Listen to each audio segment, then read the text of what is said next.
기도하고 시작하겠습니다. 하나님 감사합니다. 오늘 첫 시간 성경 배움 첫 시간으로 하나님 앞에 기도로 시작합니다. 이 모든 강의 가운데 하나님 함께해 주시고 부족한 자를 통해 일하시는 하나님의 지혜가 나타날 수 있도록 함께하여 주옵소서. 예수님의 이름으로 기도드립니다. 네. 자, 강의 한번 보시면요. 이번에는 쭉 읽어 나갈 거예요. 읽어 나가면서 모르는 부분만 좀 이렇게 설명을 해가고 그런 식으로 진행을 할 겁니다. 일단 시작을 해보겠습니다. 1장 모세오경. 모세오경의 서론.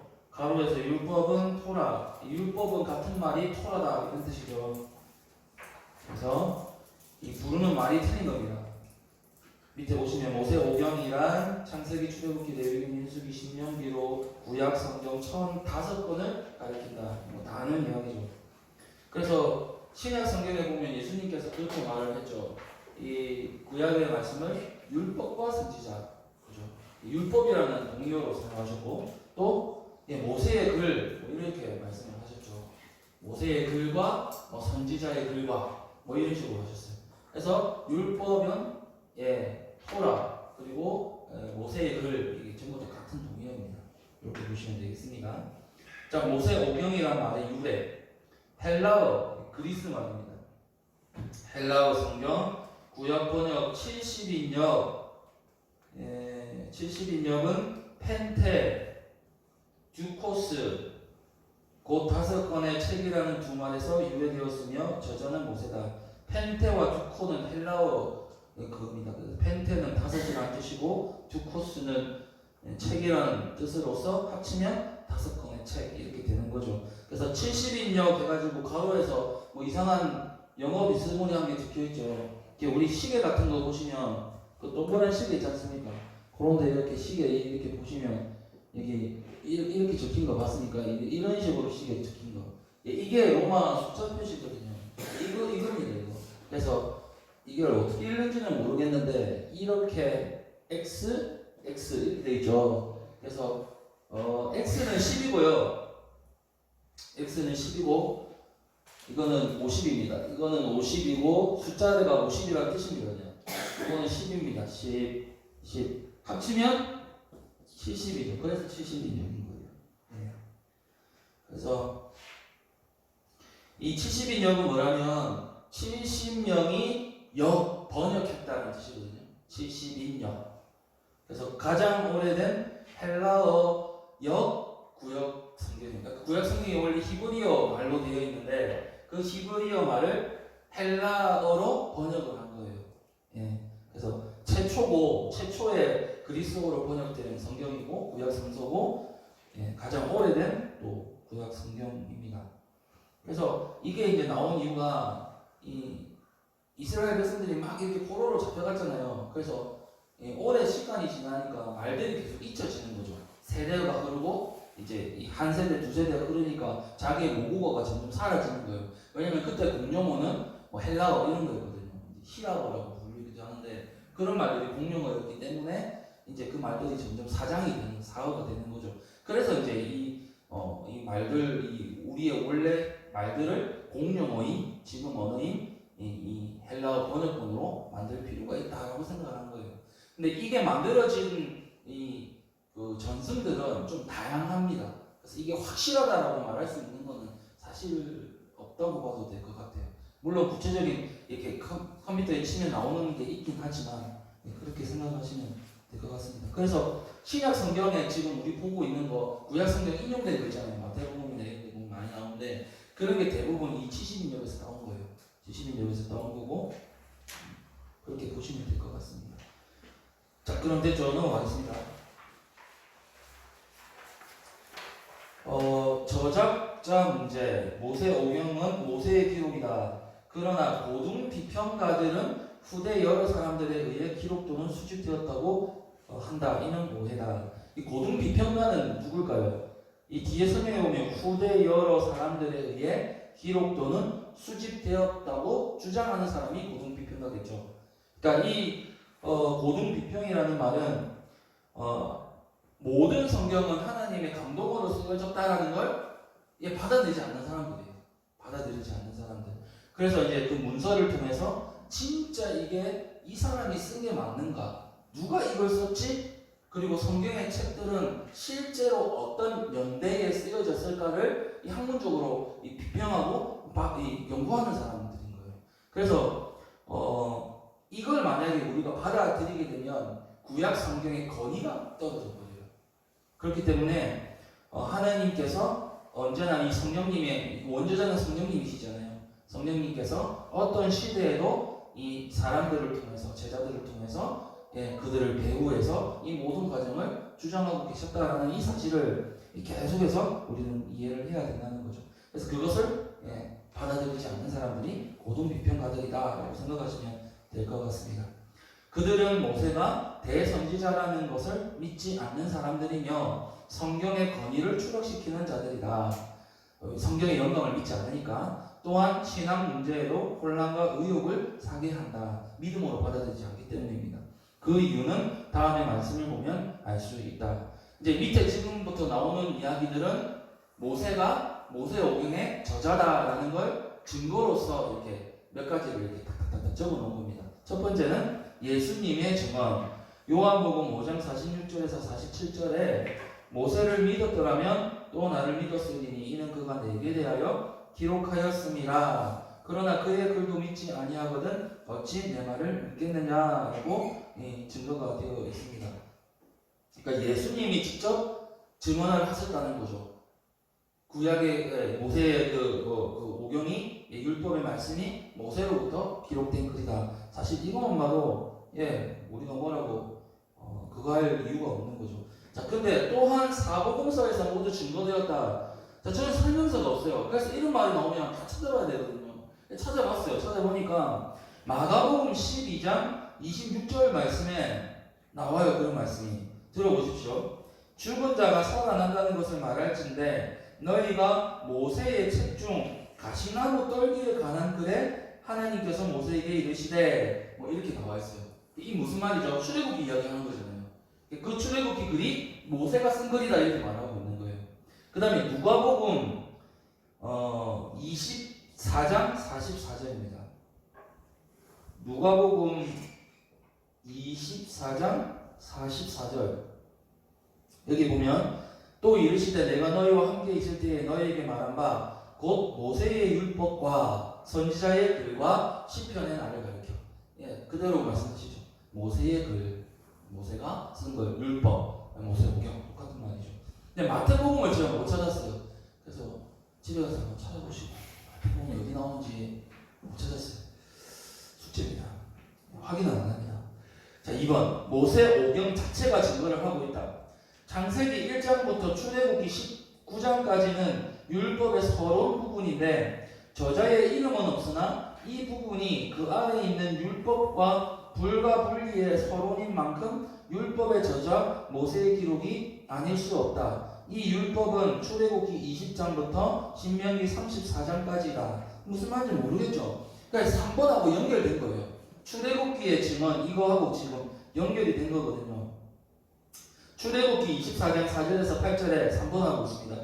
모세가 여호와의 모든 말씀을 기록하고 또 17장 4절에 여호와께서 모세에게 이르시되 이것을 책에 기록하여 이제 이런 식으로 출애굽기부터 이 말씀이 모세가 쓴 글이다라는 게 증명이 되는 거죠. 그래서 창세기부터 출애굽기 19장까지가 이 율법의 서론 부분인데 이러한 부분들이 계속해서 그러니까 모세가 기록자다 원저자다라는 걸 설명하고 있기 때문에 그 뒤에 나오는 부분도 율법과 뗄래야 뗄 수 없는 불가분리의 관계로 붙어 있기 때문에 앞부분에서 증명한 것이 뒷부분에 그대로 연결되어진다는 거죠. 제목이 하나 정해져 있기 때문에 그 뒤에 연결된 부분은 떨어질 수가 없고 함께 붙어서 모세가 저자라는 사실이 증명된다. 이 말을 지금 하고 있는 거예요. 어렵네요 이거. 그죠? 하고 나니까 어려운 부분이에요. 자, 넘어가겠습니다. 4번 민수기의 증언. 민수기 33장 1절부터 12절에는 모세가 여호와의 명령대로 그 노정을 따라 그들이 행진한 것을 기록하였으니 라고 하였다. 5번 신명기의 증언. 신명기는 가나안 정주시에 사용될 법규인데 정주, 어려운 말, 묻는다 이런 뜻인가요? 모세의 기록으로 주장한 여러 가지 구절들이 있습니다. 신명기 31장 24절에는 모세가 이 율법의 말씀을 다 책에 써서 마침 구해 라고 하였다라고 증거가 되어 있습니다. 스스로 다 증언이 되어 있죠. 그래서 모세가 저자가 아니다라는 말은 충분히 그 부인이 걷어낼 수 있는 그런 거로 보실 수 있겠습니다. 자, 이제 창세기로 넘어가겠습니다. 1번 창세기. 명칭, 본명은 히브리어 베레시트인데 바라, 즉 창조라는 말에서 시작되었다. 탈무드에는 세계 창조의 책이라고 호칭하였다. 탈무드라는 책은 우리가 서점에 가면 탈무드라는 책이 있거든요. 근데 책이 되게 짧잖아요, 그죠? 근데 원래 그 탈무드 책은요 엄청 커요. 한 6,200페이지 정도 되는. 6,200페이지면 얼마나 될까요? 한 권으로 될까요 이게? 아무튼 엄청난 양의 이 탈무드를 그 중에서 가장 좋은 것만 뽑아서 만들어낸 게 지금 서점에 있는 탈무드 책입니다. 그래서 이 유대인들에게는 이 탈무드라는 책이 이 토라, 그러니까 율법 그 모세로 다음으로 귀중한 책이다라고 여겨진다고 해요. 창세기란 말의 뜻은 창세기 2장 4절 말씀, 이것이 천지 창조의 대략이라는 70인역에 나오는 게네세우스란 말로 기원, 근원, 생성의 뜻이다. 창세기는 이 창세, 한자어로 풀면 처음으로 세계를 만들었다, 이게 창세거든요. 그래서 처음으로 창조된 세계를 만들었던 이야기, 이렇게 해석이 되겠죠. 창세기 1장 1절의 입증, 태초에 하나님이 천지를 창조하시니라. 창세기는 태초의 책 혹은 기원의 책이라고 할 수 있다. 하나님은 영원 지존자시며, 지존은 더할 수 없이 존귀하다는 뜻입니다. 더할 수 없이 존귀하다. 전지, 모든 것을 다 아시고, 전능, 못할 일이 없으시고, 편재, 어느 곳에나 다 계시고, 인격적 존재, 이거는 이제 지적이시고 도덕적이시고 스스로 계획하고 판단하고 결정하는, 또 인간과 협력도 하시는 그런 인격적 존재, 그런 것도 다 포함되는, 인간에게서 볼 수 있는 모든 것들이 나타난다라는 뜻이겠죠. 만물이 그로 말미암아 창조된 것이다. 이와 같은 사실은 믿음으로 알고 있게 된다. 믿음의 세계입니다. 믿음의 세계. 성경은 믿음으로 봐야 되는 겁니다. 이번에서 11.3절에는 믿음으로 모든 세계가 하느님의 말씀으로 지어진 줄을 우리가 아나니 보이는 것으로 나타난 것으로 말미암아 된 것이 아니니라. 넘어가겠습니다. 자, 유물론자들은 또 어려운 말이 나왔어요. 유물론.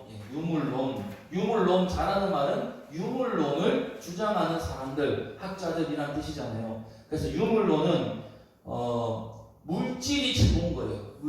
물질이 이 근본적인 거예요. 근본적이고 본질적인 실제라고 생각하고, 마음이나 정신 같은 것은 부차적인 거라는 거죠.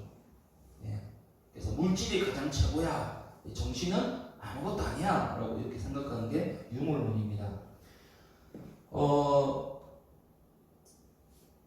그래서 이 유물론자들이 문제가 되는 것은 이 우리가 생각하는 게 믿음이잖아요. 일종의 정신적인 세계거든요. 이 정신적인 세계, 정신적인 학문, 이 보이지 않는 세계를 막 추구하는 그런 이 학문이기 때문에, 그래서 이 유물론자들은 우리가 이렇게 말하는 것, 이런 것을 이 실제라고 보지 않고 일종의 이제 쇼라고 보는 거죠. 판단. 그래서 문제가 되는 겁니다. 성경도 마찬가지인 거죠. 자, 유물론자들은 모든 생물이 진화의 과정에서 생겨났다고 하나 이 말은 전혀 믿을 수 없다. 특별히 성경은 하나님께서 사람을 창조하실 때 하나님의 형상으로 지으셨고 만물을 지배하도록 축복하셨다. 자, 여러분, 이 축복이라는 단어도 이거하고는 전혀 상관이 없는데, 축복은 복을 빈다라는 이야기거든요. 한자어로. 그러니까 하나님이 우리에게, 자, 이거는 그냥 지나가는 걸로 깊이 생각하지 마시고 이해하시면 됩니다.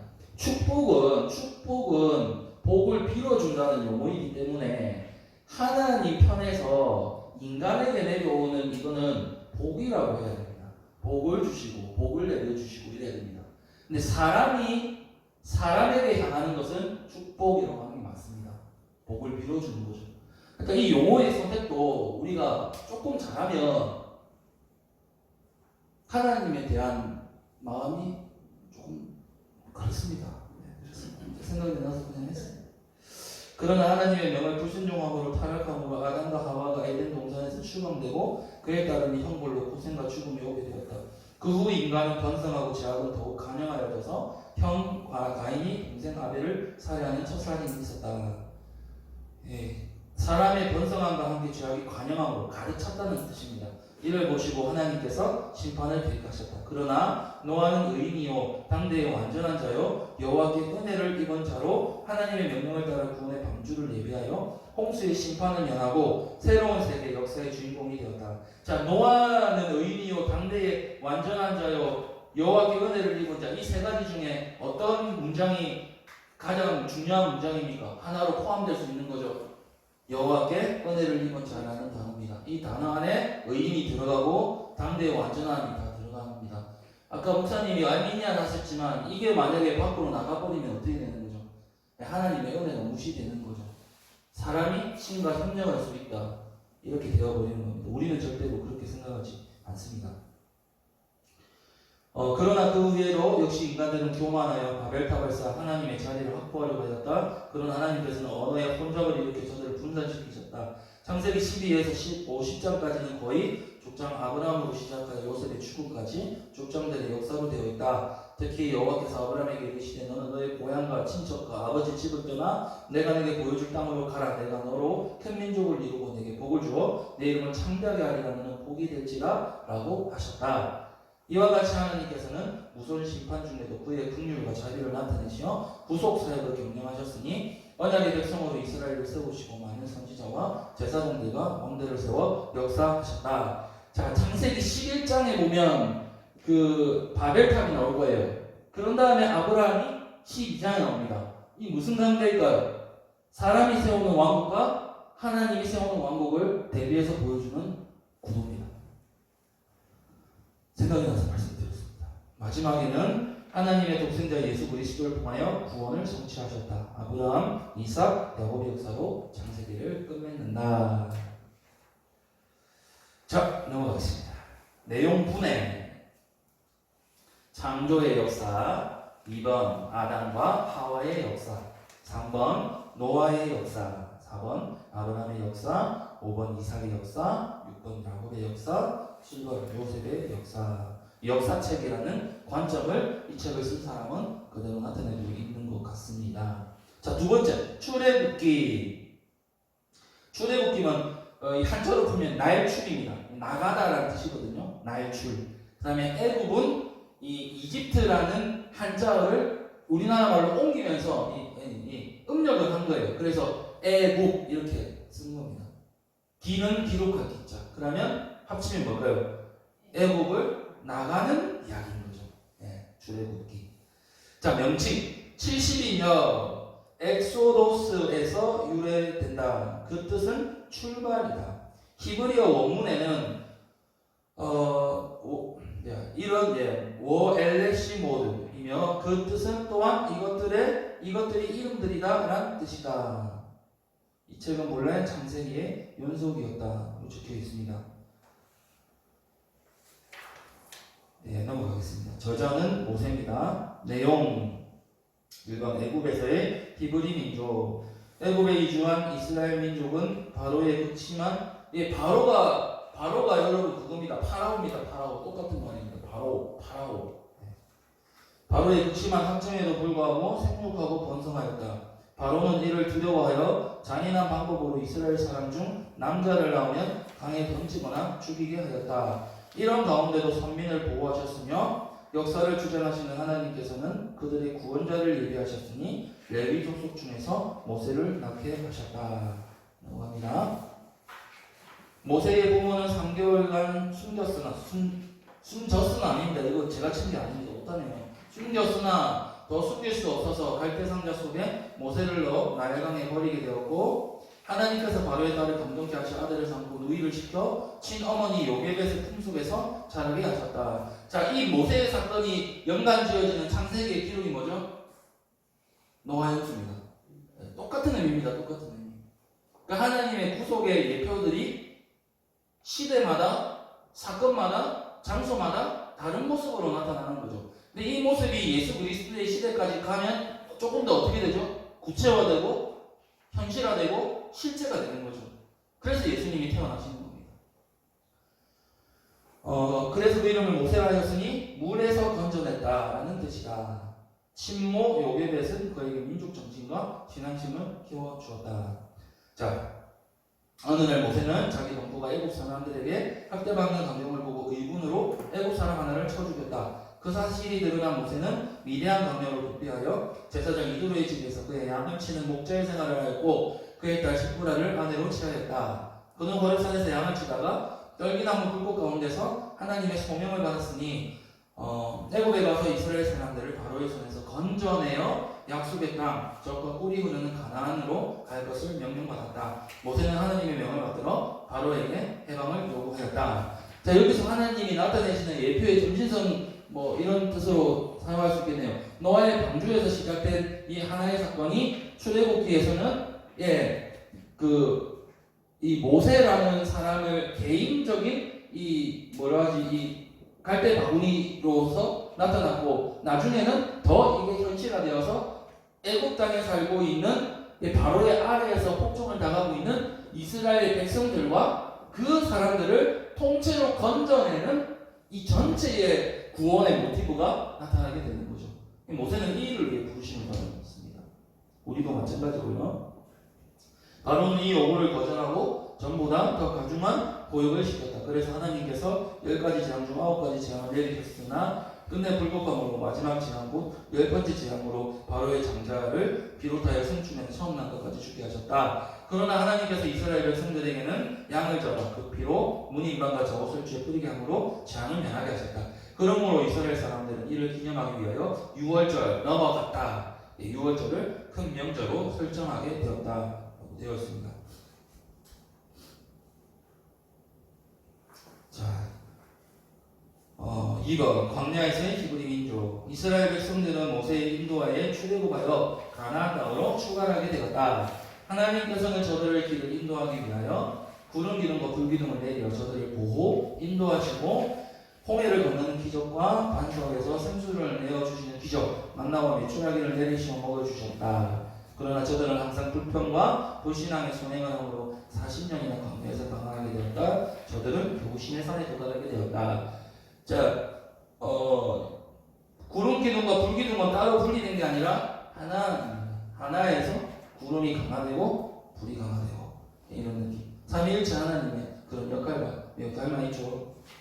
3번 시내산에서의 히브리 민족. 하나님께서는 모세를 시내산으로 불러 이스라엘 민족에게 10계명을 계시하시고 하나님 섬기는 법을 지시하셨다. 그 계명을 크게 둘로 나눌 수 있으니 첫째는 철륜으로 1에서 4계명까지인데 이는 하나님께 대하여 사람들이 할 일이며 둘째는 일륜이니 5에서 10계명까지 사람들 사이에 행할 일이다.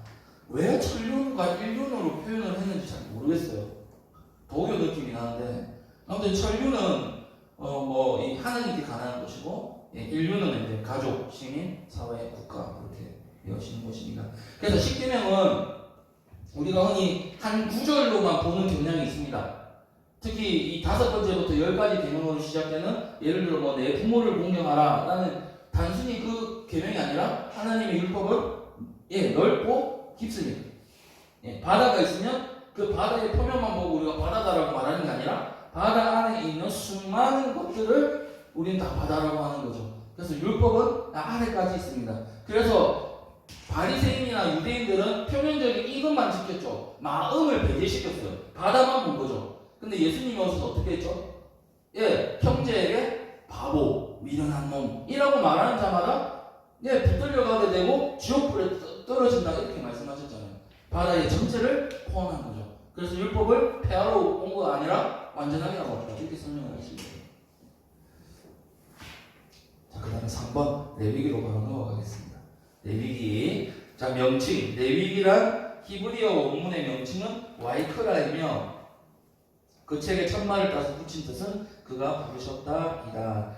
우리말 성경의 레위기란 70인역에서 나온 말로 이 책에 기록된 제사의 예법을 레위 족속에게 맡겼다는 뜻이다. 번역을 할 때 70인역을 참고했는데 거기에 나온 뜻을 우리나라 말로 옮겼다라는 뜻입니다.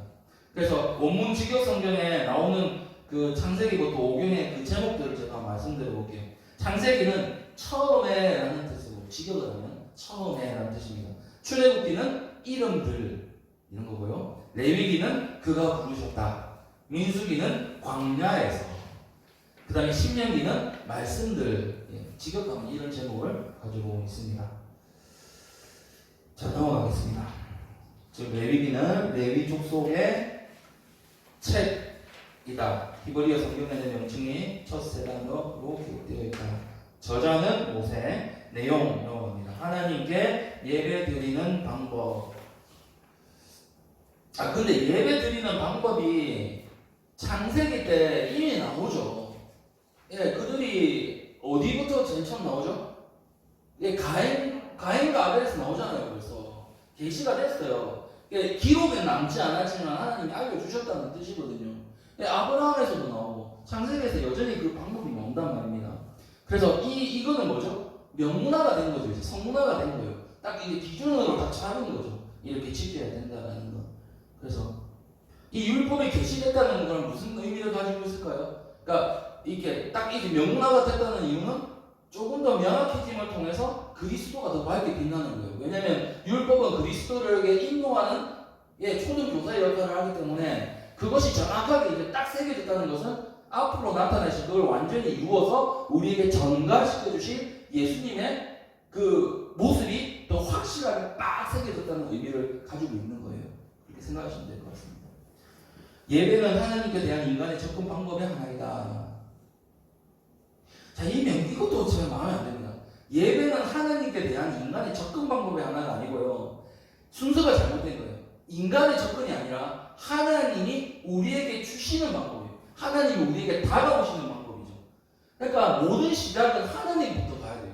하나님에서부터 주어지고 하나님으로부터 주어진 것이 우리에게 나가는 거예요. 항상 이 방법으로 나가야 됩니다. 항상 명칭이나 이 말들에 있어서도 이 주의를 기울여야 되는 거예요.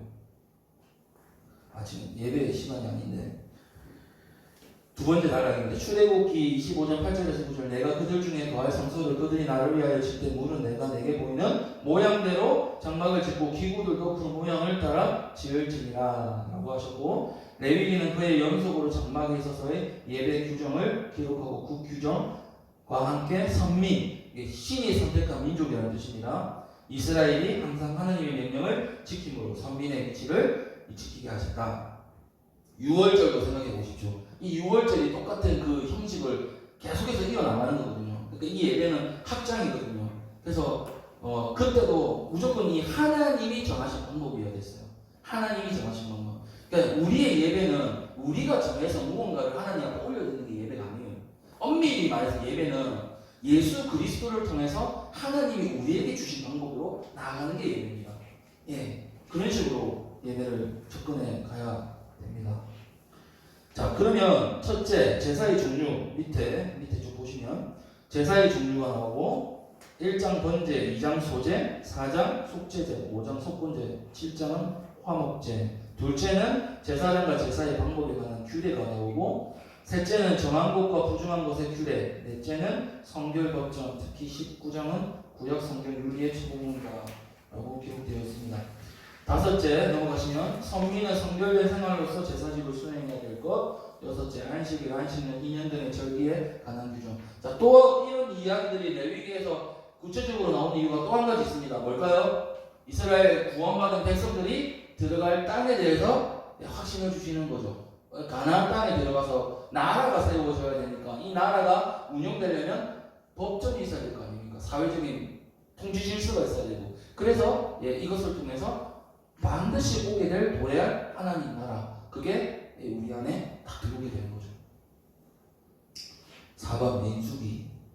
자, 민수기는 백성 민자의 생수입니다. 생수. 그래서 백성들을 세워봤다, 세워본 이야기 이런 뜻인 거죠. 영어로는 영어 잘 못하는데 The Book of Numbers 이렇게 합니다.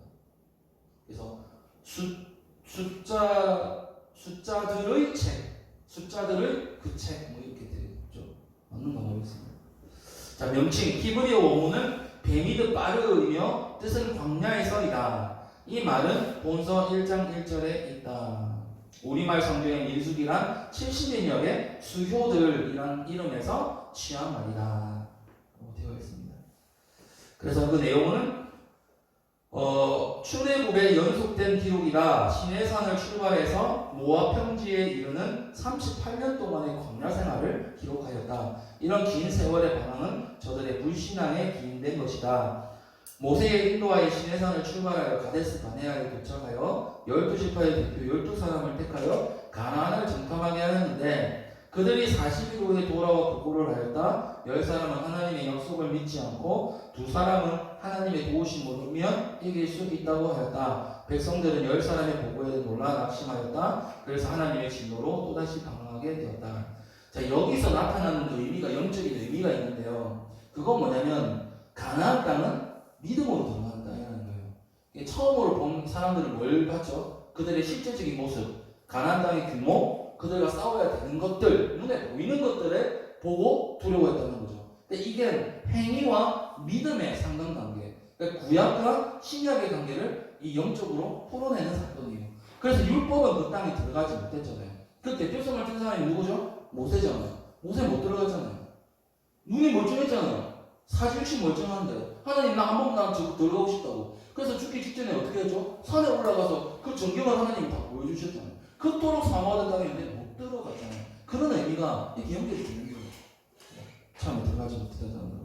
그래서 두 번째 들어간 2세대들이 믿음의 세대들이 그 땅에 들어가게 되는 거죠. 그래서 그 2세대들과 믿음의 세대였다는 걸 어떻게 증명하느냐? 예, 바로 이 갈렙과 여호수아 때문에 증명이 되는 거죠. 그들은 죽지 않고 믿음을 가지기 때문에 그 땅에 선봉장이 됐잖아요. 그러면 선봉장의 믿음의 사람들이면 그 밑에 따라오는 사람들은 전부 다 믿음의 사람들이 되는 거죠.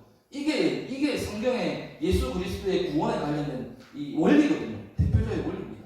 그래서 그런 거예요.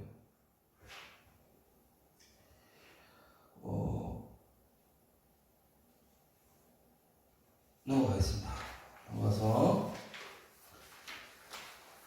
내용 분해 1번 시내산에서 출발의 준비를 갖춤 2번 시내산 출발과 모압으로 가는 과정 3번 모압 평원에서 된 일. 그래서 어쨌든 이 민수기 안에는 정말 여러 가지 사건들이 다 기록이 됩니다. 모세의 죽음까지 해서 그 기나긴 시간들의 여정들이 다 기록된 책이 바로 민수기다라고 보시면 되겠습니다. 자, 마지막 책이죠. 신명기. 신명기는 한자로 보니까 거듭신자입니다. 거듭 되풀이하라는 뜻. 그다음에 명자는 목숨 명자입니다. 그래서 이게 거듭해서 되풀이하다라는 뜻이거든요. 그래서 정확한 이 연결 합하면 정확한 이 뜻을 해석이 안 되는데 어쨌든 여기 명칭에 보시면 율법의 제술이라는 단어가 나와요. 그래서 다시 한번 이 말씀하셨다라는 뜻으로 아마 이렇게 적지 않았을까라는 생각을 했습니다.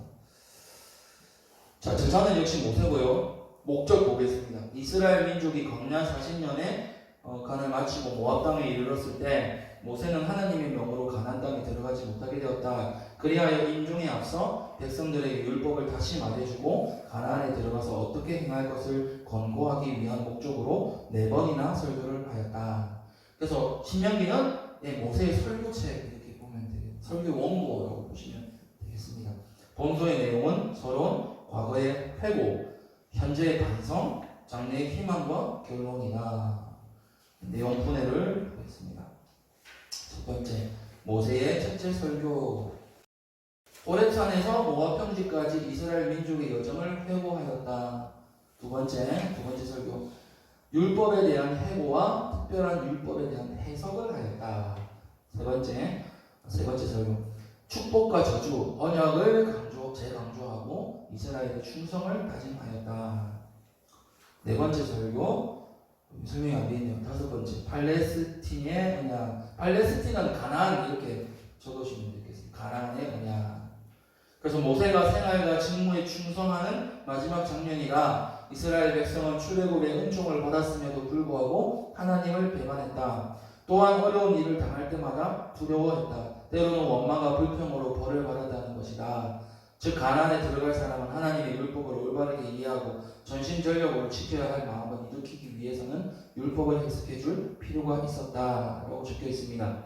자, 구약에서 드러나는 이 일관된 율법에 대한 사람들의 태도가 어쩌죠? 불순종입니다. 불순종. 근데 그걸 불순종이라고 보기보다는 지켜내지 못한다고 봐야 됩니다. 지켜낼 수가 없어요. 율법은 완전하게 지켜낼 사람이 없습니다. 그래서 다 죽음이 이러잖아요. 의인은 없으니 하나도 없다는 거죠. 그래서 그런 관점에서 성경을 읽다 보면 의인이라는 칭호가 나오면 이 사람은 누군 거죠? 예수 그리스도를 통한 은혜를 받았다라고 봐야 되는 거죠.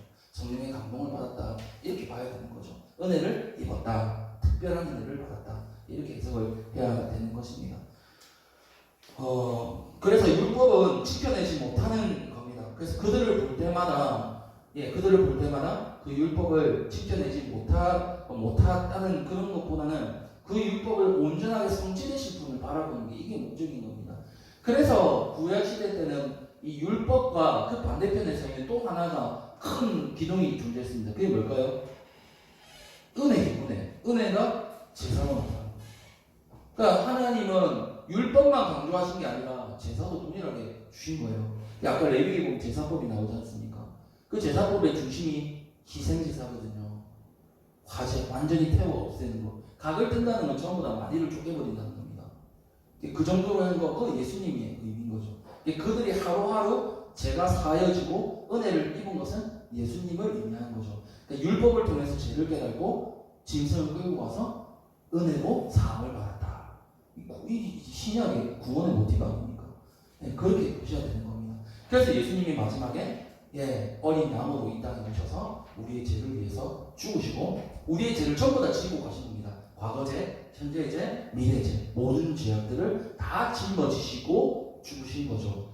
그래서 그 죄악들을 다 해결하시고 그 죄를 그 받으신 은혜를 율법을 다 이루셨기 때문에 의를 획득하시고 그 의를 우리에게 값없이 전가시켜 줍니다. 이 전가라는 의미가 희생제사를 드릴 때 그 희생제사를 드리는 사람이 그 제물의 머리에다 손을 얹잖아요. 이게 전가거든요.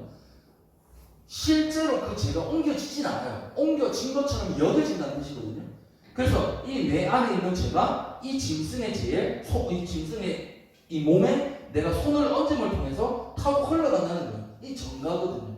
이 의미가 여겨진다는 의미가 예수님을 통해서 우리에게 주어진 거죠. 값없이 값없이.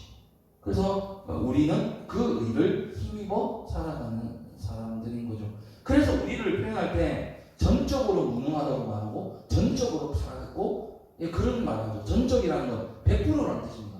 하나도 없는 거예요. 희망이 하나도 없어요. 솟아날 구멍이 없어요. 개천에서 용이 날 수 없다는 뜻입니다.